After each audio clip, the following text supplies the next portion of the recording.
All right, that was Attack on Titan, Season 4, Episode 3. I'm a bit speechless.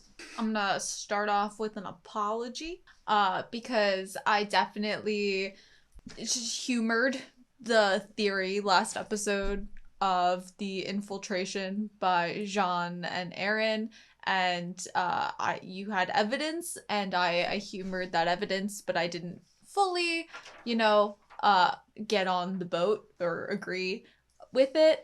I agreed that the evidence was sound for your theory, but it didn't push me over the edge of believing that it was actually the case. Mm-hmm. Obviously, Eren could have chopped his own leg off and decided when to heal it and things like that.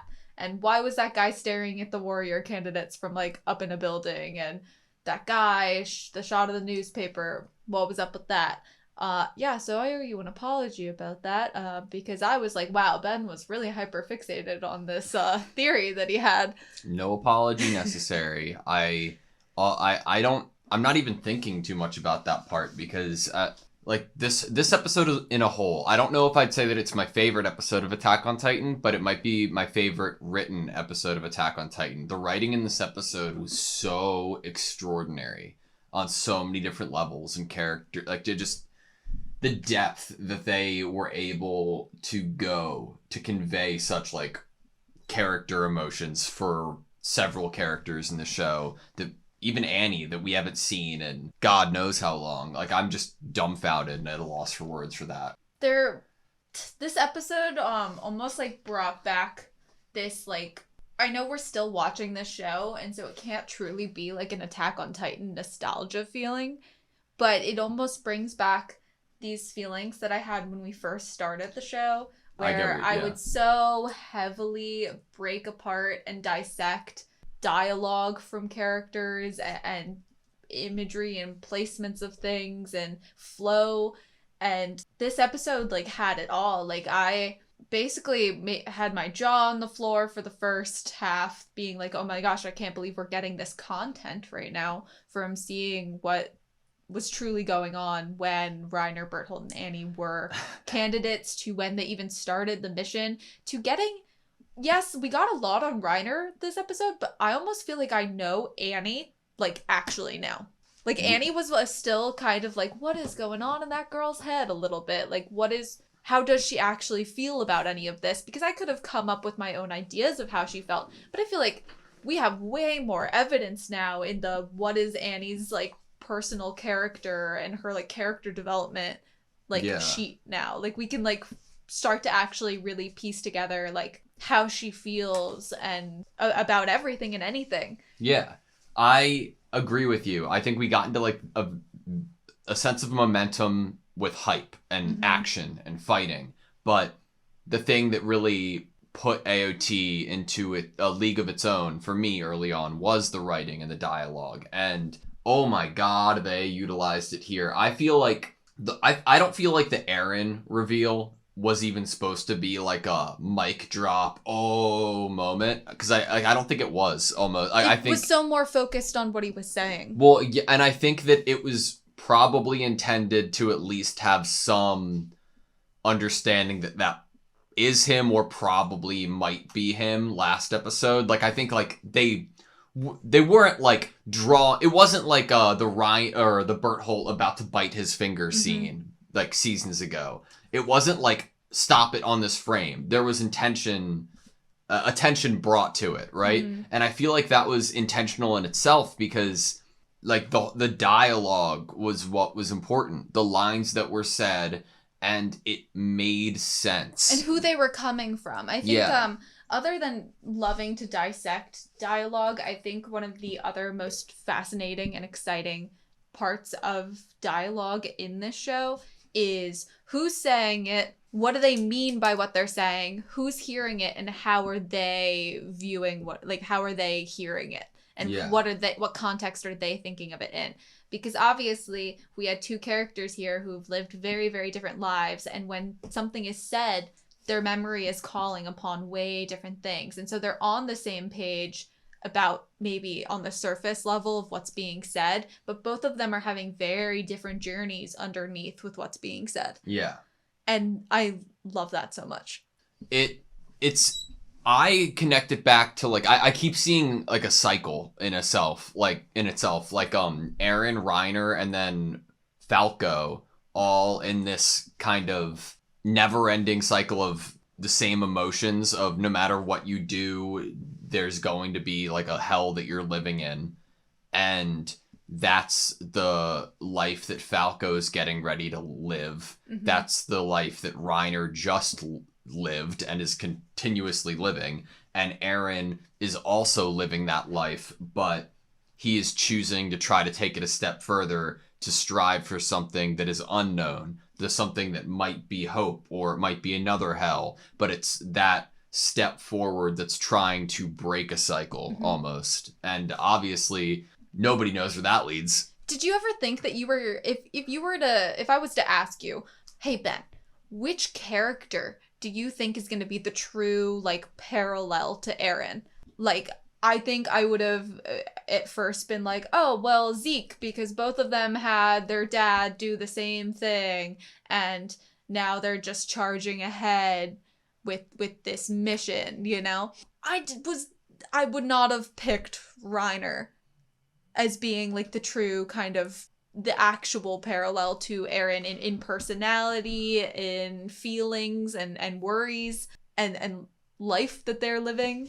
In its own weird way, seeing the tragic backstory of Reiner and being able to fully sympathize with him, because we already were before, but having, like, showing us this civilization in Marley and how the Eldians are striving to get this power, the whole thing, everything that's been told to us, it almost, like, puts it under a filter of how, like an existential filter, like of how mundane and repetitive and meaningless a lot of this is for a lot of these people, and there is no change, and like it's just horrible, pointless routine, and everybody's suffering. Like most people that we are seeing are suffering in one way or another, like, you know. And to have this whole existential feel, I don't know, I feel like Aaron right now. Like I feel like okay, I came over and saw how fucked up the situation is here, too. Like, in my mind, Aaron, in the past 4 years, has gone over to Marley, is there, learning about all of these... Like, I wrote down Aaron learning the emotions of humans. Like, at the end of the day, these Eldians, the people in Marley, he's talking to a kid who is in line to become the next Reiner, but he's having a crush on a girl and wants to take that duty from her to protect her, and that to realize that it's not just one, it's not black or white. The whole thing we've talked about this entire series, it's not black and white, and Aaron's realizing that, and I don't know how he feels other than what he said at the end, that he's going to strive for something that may be another hell or it may be hope, and he's just going to push for it, because not doing anything is just falling into that continuous cycle of depression. I don't know. Like, they chose the most, I would say the most universal, humanizing kind of feeling is that of care and love. And so to have Falco's kind of super, we all are the same, actually, being, I'm a kid who's doing this thing, but I have a crush on this girl and I want to protect her and make sure she's okay. Yeah. Like, it's so just the connection that can happen there, the humanizing that happens when love and care and affection are at play is great. I'm just so floored still, and coming up with like thoughts and feelings is difficult. Well, no, I completely agree. I wrote down at some point in season 1, Reiner's like a big brother. Yeah, we did feel like he had such a big bro energy to Aaron, and now that we know that he saw himself in Aaron, and that's why he helped Aaron. The whole thing, one of the strongest scenes in this entire episode was, I believe, which is something we already saw, Aaron falling and asking Reiner how him and Mikasa does it, and Reiner affirming him there and motivating him. But while that's happening, we're seeing the the flashes with the gun, and I'm no wonder he wants to kill himself. I mean, like, he's having to still portray this air of being this person that he is not. He said that Reiner is dead. We got that line. We got him basically announcing the death of who he truly is. And that's why the struggle that we see unfold truly happens, is because he decides that he the person that he is does not deserve to be alive. Yeah. And that is why he fights it so much, because he doesn't believe that that person deserves any time or attention or to even exist. And of course he wants to just he's living a living hell, because he had to come face to face with the realization that these people that they were choosing to blame to maybe feel better about themselves, because it always feels better if you have someone to blame, are just like them. And he has to keep perpetuating this lie now that he knows the truth every day, to see more and more people and kids maybe take the same path he did, maybe even go through the same emotional turmoil that he and his friends had to. He lost Berthold and Annie and Marcel. He is like, what is that? What's it called? The effect when you're the survivor's guilt? Mm-hmm. Like, he was the one that shouldn't have gone, that wasn't supposed to go, who believed that his real self was better off dead, and is the only survivor, really, to come back to Marley. Yeah, there's so many different layers, you know. I'm also dumbfounded, speechless. I can't find the right words, but Reiner being the one to tell Eren, don't give up, keep getting up, keep pushing forward, keep going, right? And then obviously that flashing towards him loading the gun that he's trying to stop himself from pushing forward, right? He's like, it's so conflicting, because yes, Reiner here is like reminded and then stays alive to teach Falco, to train them, right? But what are you doing? You're just training them to repeat the same cycle that you were a part of that might put Falco one day in a chair and a gun in his mouth. You're not... Right, yes. Right, you're so right. Like, on the surface, you want to be there for these kids, but is putting them in the same future situation that you're currently in doing anything for them? Well, I think that him about to pull the trigger here almost might have been his like perspective of the situation, that it might be like this is his escape from that cycle. He's trying to run away from it and then gets reminded of having to be a part of it again through this bump in the wall. Like, part of me is like, God, what a fucking tragic character Reiner is the only escape for him and true victory for him at this point death, because the 13-year timeline is already applied to him. He's already running out of time. He has, like, I don't think he knows what to do with himself anymore. I don't think... He wants, like, the autonomy. He wants it seems like, he only has, like, maybe a year left, but he's about to pull the trigger in his mouth so he doesn't have to go back to the walls.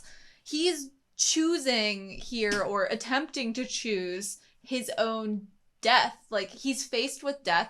And you do hear this about people who maybe are, like, given, like, a certain amount of time to live, that they might want to choose something else for themselves so that they feel like they had a say.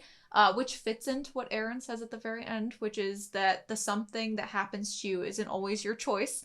That the choices matter, and people getting to make their own choices to feel truly free is one of the biggest themes in this show, is choice and freedom. Yeah.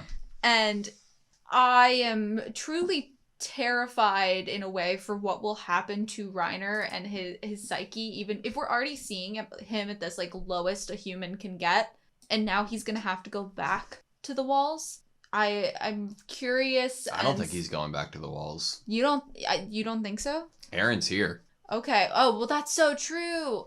Oh, you know what we said at the beginning of this episode that was like, how do we get the candidates to still be in the story? Yeah. Because we were spending so much time and attention on them, and then we're just gonna, like, leave them for this mission? You're so right. What is Eren? Eren's not just there to get, like, reconnaissance, you know, learn some stuff. God, this show. Like, I'm already, like, trying to deal with the questions I see them trying to get me to answer later on. Like, what's it gonna mean when Aaron's going to be the one when Aaron's gonna be the one killing these kids and bringing the war to their front? What does that mean? Because Reiner has these kids that he's trying to protect for this society, but isn't Aaron just killing these kids, or Aaron just going about it in a violent way, just perpetuating, continuing that society? What is Aaron's goal here? Is Aaron trying to get a different outcome by doing more of the same, or is he going to try to do something different that we don't know yet? Well, okay, so we don't truly know because, yes, we can make maybe his guesses of if Aaron was working by himself, what he might choose to do, but it is also safe to say that he might have a plan that was created by the mind of someone else, like Armin or Hanji, and they would probably choose to maybe try to do something different than Aaron as a character would. And so I have no clue, because I don't know which character is he being influenced by himself, or is he being influenced and following the strategy of someone else. All I'm saying is that on two sides of the water here, we have two authorities who don't actually have authority, and those being the Marlians and Historia and the government over there. Because in my mind, the people who are actually going to decide or make these decisions are the ones with the founding Titan power and the Orangutan. Like, obviously Reiner has power too here, but like, this is... Does the fate of these two societies really come down to the Jaeger family? You know? I'd say like, so. The fate of the world, as either of these places know it, really are in the hands of two people born from the same man. Obviously, Mikasa and Levi have power there, and like a foot in that argument with like how scared Zeke is of them. But I think that like I'm already thinking about how it's going to get very complex and complicated when I hear what Aaron's thinking. Right. Just as I have no clue what Zeke is actually really truly, I feel like that character is a walking plot twist in the making, and I cannot say which way I think the plot will twist, because I think that's the point, is that we are supposed to literally have no clue what this character is going to do ever. Yeah. I have no clue. I don't know what this character eats for breakfast. I don't know what he's gonna do tomorrow. I feel like I'm in the same place with Aaron, because it has been 4 years. We don't know him anymore. I can't wait. Okay, because I want to start going through the episode a little bit. I can't wait to get back to his dialogue at the end, because it is very clear he is thinking one way confidently. Like, he's like a wise old man at this point, and we don't know what happened. We got confirmation, I guess, of one thing from our intro, that we were like, Armin probably has memories from Bertholdt and would understand what happens to the warrior candidates and all of that jazz, you know? So that was confirmation, I guess, that why it would be easier for them to concoct a infiltration plan, and why I guess Aaron would maybe have such an understanding of this world that he was getting into and be able to connect with this warrior candidate that's sitting on a bench with him. Okay, let's go through the episode. I guess starting out, we had the flashback of Reiner and everybody in the play yard talking with, Porco? Yes. Porco?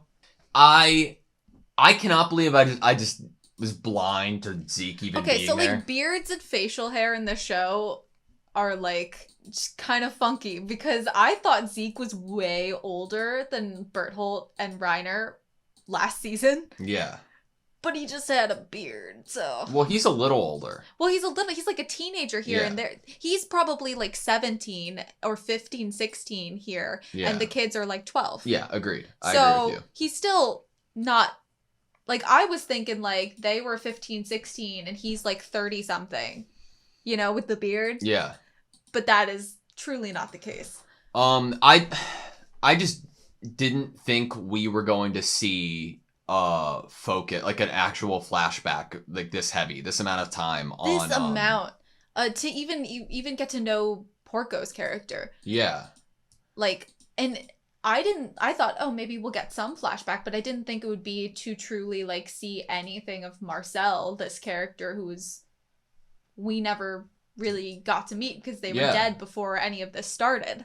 And then just Reiner, I guess. I never thought of Reiner as somebody who wasn't the person to be picked, or like a leader, a very strong He person. always made sense to us as like, oh, of course he'd be picked. Yeah. And I thought that during his time in the walls is when, you know, the split would happen between the struggle of, oh, I'm here and I'm dedicated to this, and oh shoot, I kind of like these people. You know, I thought that happened in his time there and getting to know these people, but he was already struggling from before they even got there with like his identity and not wanting to feel the way that he feels and be the type of person that he is. Even before they came to Paradis and before Marcel got eaten, he was already struggling with not liking himself for how he was and wanting to be different.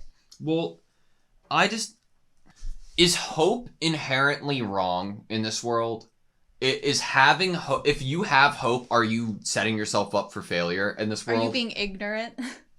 We had, like, what I take as, like, Aaron, we're gonna get there, like, talking about hope at the end of the episode, but then we have, like, Reiner and his mom talking about hope here, and Reiner's mom, like, her hope for being accepted as a Marleyan with Reiner's biological father, and that hope being something that was never a potential reality. Is it expectation? Is it hope, like, that you can't have something that will never even, like, have a chance of succeeding and living? They did great.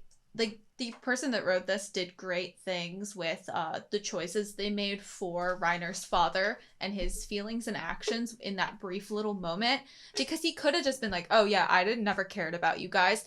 But there were tears. That man was frantic. Yeah. That man was like going through this emotional roller coaster I'm gonna die. My of family's fear, gonna die. Yeah. sadness. Like it was clear to me in that moment. Like, think about it. I never thought about like the idea you fell in love and had an intimate moment with someone that, if anyone knew, you and your family are dead. Yep. But I think it's safe to say that he probably did love Reiner's mom. Maybe. I don't know. Once we get to that point, I'll be able to see his expression again. But I could also see it as just, oh, I hooked up with this girl, you know. I could not see it as just like merely. I have to see it again. He might try to tell himself it was that. I have to see it again. Okay. But lastly, here we just got Annie doing her Annie thing. Annie doing her Annie crushing thing. bugs. I feel that. That says a lot. You know what though? I would never just like walk up to to kill a bug that's not even bothering you is something. There's something there. I think that what this episode's done for me is tell me that there is something there in regards to Annie. I think that this is Annie's doorway back into the show. I think that it starts here with this episode. We got a lot about Annie throughout this episode, but I also think that her squashing bugs and doing her own thing is definitely telling us something. Mm-hmm. I think that I think Annie's another narrative here. I think Annie's another perspective here that we don't know yet. I think we don't know who Annie's father is. We didn't learn here what the memories we already got of Annie were. I wonder what Annie's perspective is in this whole thing, because I think it's a little more complex than it lets on here. I feel like I was already maybe feeling that Annie's character didn't necessarily want to be doing any of this. And I think I have more validation that she did not, like everyone else, she did not choose this path for herself. She doesn't necessarily want to be doing it. No wonder she's an aloof character that avoids attachment. Yeah. Like, she's trying to just go through the motions because she doesn't want to be there, but she knows she has to, and so she's not going to get emotionally attached to anyone. Yeah, I feel like I don't know her. I feel like I do not know Annie at all yet. And I'm excited that at the possibility that I might learn.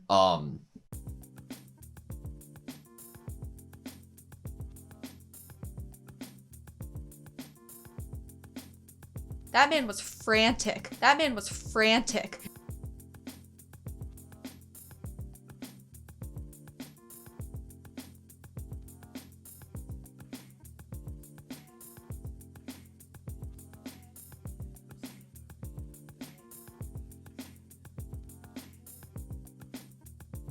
That man was frantic.